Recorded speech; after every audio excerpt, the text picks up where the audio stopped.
Mes chers concitoyens, mes chers petits-enfants, comme chaque semaine, je vais faire avec vous un point sur la pandémie. Cela fait maintenant 1 an que notre pays est durement touché. 1 an que nous faisons face à la plus grande crise sanitaire de notre histoire récente.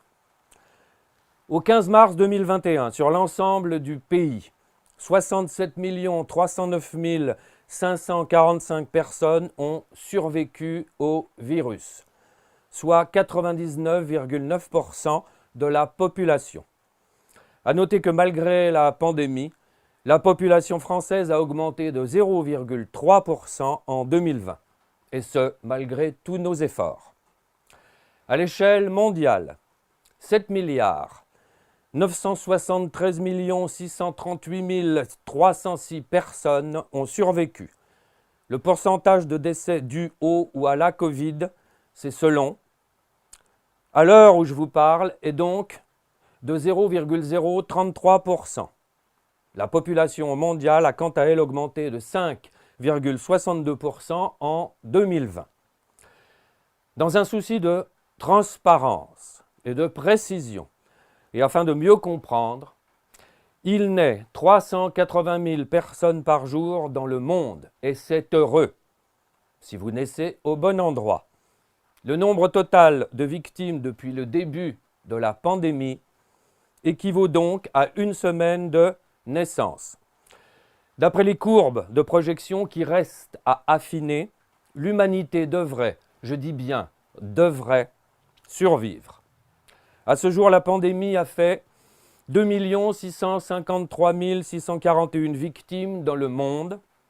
À titre de comparaison, les affections respiratoires habituelles font 2 600 000 morts par an et la malaria environ 400 000. Mais, et je tiens à le signaler, de façon à être compris, il ne s'agit pas de virus. À titre de comparaison, le virus du sida, qui lui est un virus pour lequel aucun vaccin n'a encore malheureusement été trouvé, a tué depuis le début 32 millions de personnes. Il est vrai qu'il a touché en particulier des Noirs, des homosexuels, des prostituées et des drogués. Selon le président de la Banque mondiale, 100 millions de personnes supplémentaires vont entrer dans l'extrême pauvreté au niveau mondial en 2021, suite aux mesures prises pour faire face à cette crise sanitaire. 100 millions, en particulier des jeunes pauvres sans espoir. Nous n'avons pas encore de courbe de projection fiable concernant le nombre de victimes que cette extrême pauvreté va engendrer dans les mois et les années à venir. 1, 2, 5, 10 millions, on ne peut pas s'avancer. Mais soyez sûrs que nous manquerons de vous communiquer ces chiffres. Oui, il a fallu trancher entre le jeune pauvre et le vieux riche. Et croyez-moi, la décision n'a pas été simple à prendre.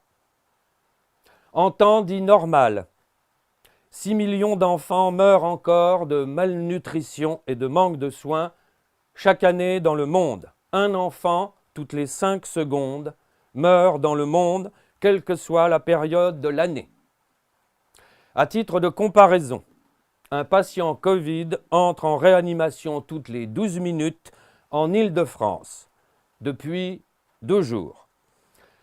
Pour se rendre compte de la gravité de la situation, pendant qu'un adulte entre se faire soigner à l'hôpital, 144 enfants meurent. Nous faisons, croyez-le, tout notre possible pour lutter contre ce fléau de la malnutrition qui, malheureusement, n'est pas un virus et donc contre lequel nous ne pouvons pas agir efficacement.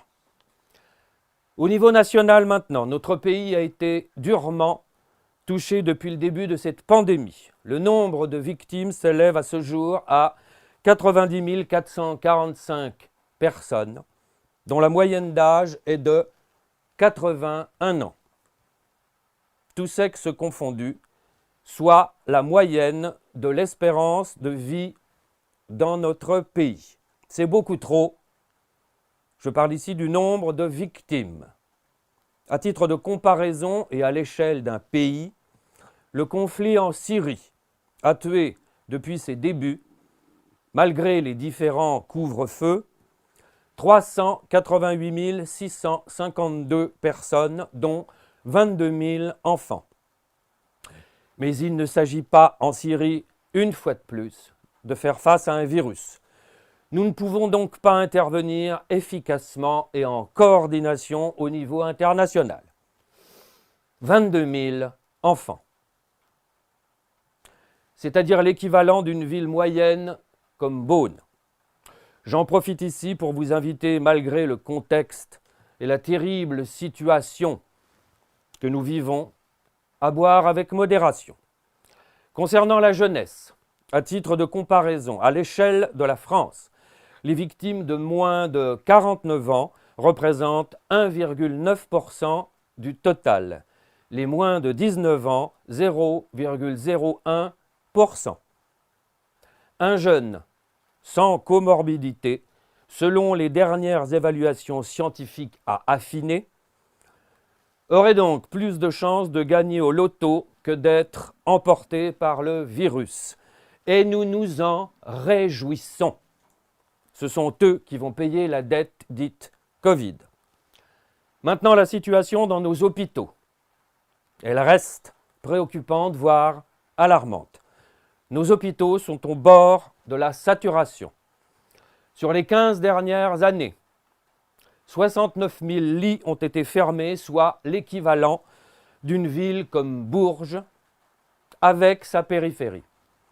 Depuis 2013, 17 500 lits ont été supprimés, dont 13 681 dans l'hôpital public, soit l'équivalent d'une ville comme Saint-Jean-de-Luz, cette fois hors périphérie.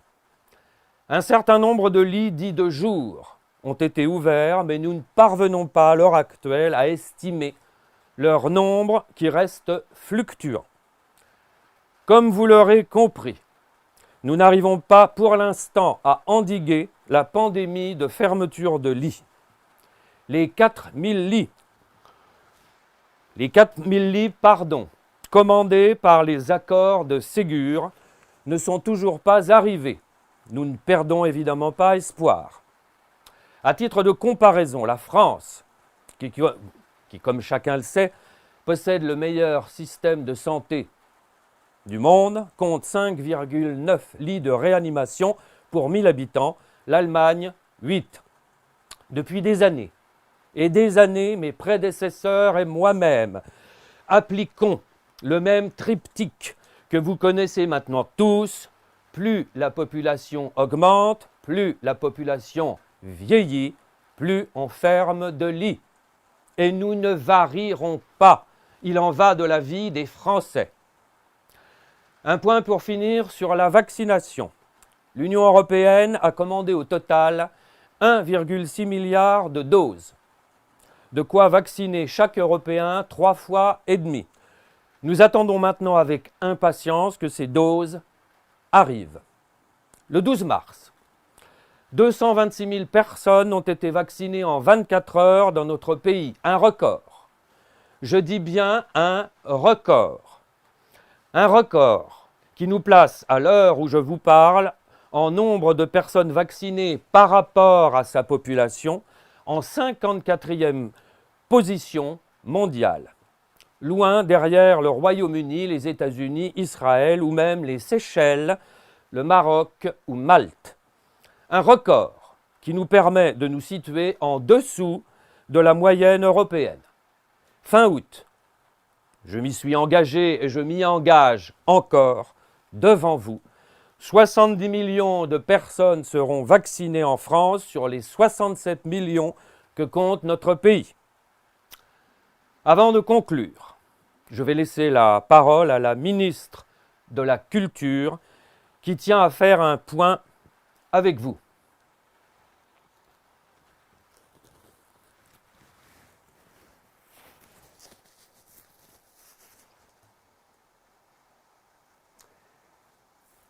Merci pour ces éclaircissements. Et merci, à tous, à vous tous, mes chers compatriotes, pour votre docilité et votre obéissance aveugle. Les aides destinées à vous faire taire continueront autant que nécessaire. C'est ensemble que nous viendrons à bout de cette pandémie en suivant toujours le même triptyque que vous connaissez maintenant tous: émotion, infantilisation, culpabilisation. Je vous remercie de votre attention.